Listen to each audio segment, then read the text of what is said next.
जिल्ह्यातील वैष्णवी हगवणे मृत्यू प्रकरणात पोलिसांनी तिचा सासरा आणि दीर या दोघांनाही अटक केली। पहाटेच्या दरम्यान पुणे पोलिसांनी कारवाई केली आहे। या अटकेआधीचा व्हिडिओ समोर आलेला आहे। वैष्णवीच्या मृत्यूनंतर तिचा सासरा राजेंद्र हगवणे आणि दीर सुशील दोघेही फरार होते। दरम्यान राजेंद्र हगवणे आणि त्याचे मित्र एका ठिकाणी जेवणासाठी एकत्र बसले होते। त्या सीसीटीव्हीच्या आधारे पोलिसांनी ही अटकेची कारवाई केली आहे। अपडेट्स घेऊयात आमचे प्रतिनिधी गोपाल मोटघरे यांच्याकडून। गोपाल, काय अपडेट्स आहेत? कधीचा हा व्हिडिओ आहे? 16 मेला राजेंद्र हगवणे यांची सून वैष्णवी हगवणे यांनी आत्महत्या केली होती आणि आत्महत्या केल्यानंतर हगवणे कुटुंबियातील 3 सदस्यांना अटक झाली होती। मात्र राजेंद्र हगवणे आणि त्यांचा जो मुलगा होता तो फरार होता आणि त्यांच्या शोधासाठी पिंपरी चिंचवड शहर पोलिसांनी 3 पथकं नेमली होती। मागील 5-6 दिवसापासून हे दोन्ही आरोपी होते फरार होते। मात्र आज पहाटे पिंपरी चिंचवड शहर पोलिसांनी त्यांना स्वारगेट परिसरातून अटक केलेली आहे आणि ह्या दोन्ही आरोपींना अटक करण्यामध्ये पोलिसांना एक मोठे यश मिळालेलं आहे। दोघे कुठे लपलेले होते संपूर्ण आठवडाभर, त्याबद्दल काही माहिती? नेमकं सीसीटीव्ही फुटेज कुठल्या हॉटेलमधलं आहे, कुठल्या ढाब्यावरचं आहे? वैष्णवी हगवणे हिनं आत्महत्या केल्यानंतर हे दोन्ही आरोपी फरार झाले होते आणि हे आरोपी सुरुवातीला तळेगाव या ठिकाणी गेले होते आणि ही 17 तारखेची दृश्य आहेत। तळेगाव या ठिकाणी एका हॉटेलमध्ये हे आरोपी जेवत होते। ह्याच सीसीटीव्हीच्या आधारे पोलिसांनी ह्या आरोपींचा छडा लावलेला आहे। मागील 5-6 दिवसापासून हे आरोपी सतत आपली वेगवेगळी ठिकाणं बदलत होते आणि त्यामुळे ह्या आरोपींना पकडण्यासाठी एक मोठं आव्हान पोलिसांसमोर होतं। त्याचबरोबर हे आरोपी जे होते हे फोनचा वापर करत नव्हते। मात्र पोलिसांनी तांत्रिक विश्लेषण करून या आरोपींना बेड्या ठोकल्या। गोपाल, असे सोबत आपण एकदा प्रेक्षकांना ही दृश्य सांगूयात। कॅमेरा 1 आणि कॅमेरा 2 अशी ही 2 दृश्य आहेत, सीसीटीव्हीची दृश्य आहेत। राजेंद्र हगवणे आणि सुशील हगवणे पहिल्या दृश्यांमध्ये दिसत आहेत, ते दोघेही जेवतानाची दृश्य आहेत ही। आणि दुसऱ्या एका कॅमेऱ्यातल्या दृश्यांमध्ये, सीसीटीव्हीच्या दृश्यांमध्ये गाडीनं ते इथून बाहेर पडतानाची दृश्य आहेत। हे दोघेही गेल्या आठवडाभर आपली ठिकाणं बदलत होते आणि पहाटे अखेर स्वारगेट या भागातून त्यांना अटक करण्यात आलेली आहे। पोलिसांनी ही कारवाई केलेली आहे। गोपाल, आणखी एक महत्त्वाचा मुद्दा म्हणजे गेल्या आठवडाभर हे फरार होते, ते कुठे कुठे गेले होते त्याबद्दलची काही माहिती मिळू शकली आहे का?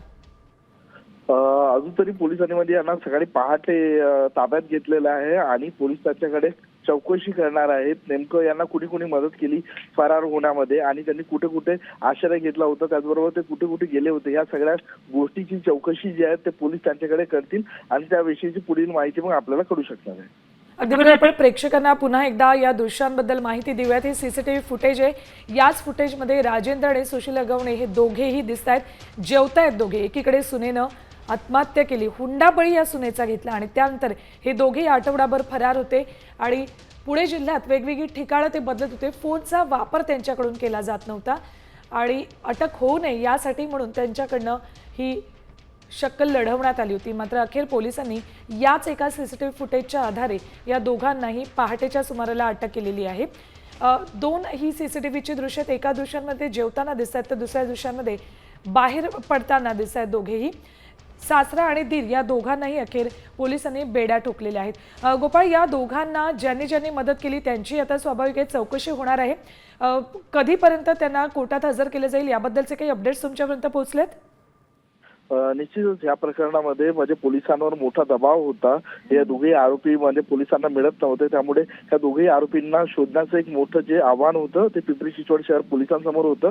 मात्र ह्या आव्हानाला पेलत पोलिसांनी ह्या दोन्ही आरोपींना बेड्या ठोकलेल्या आहेत आणि एकूणच या आरोपींना फरार होण्यामध्ये किंवा ज्यांना त्यांना मदत केली त्यावर देखील पोलीस कारवाई करतील अशी म्हणजे एक शक्यता व्यक्त करण्यात येत आहे।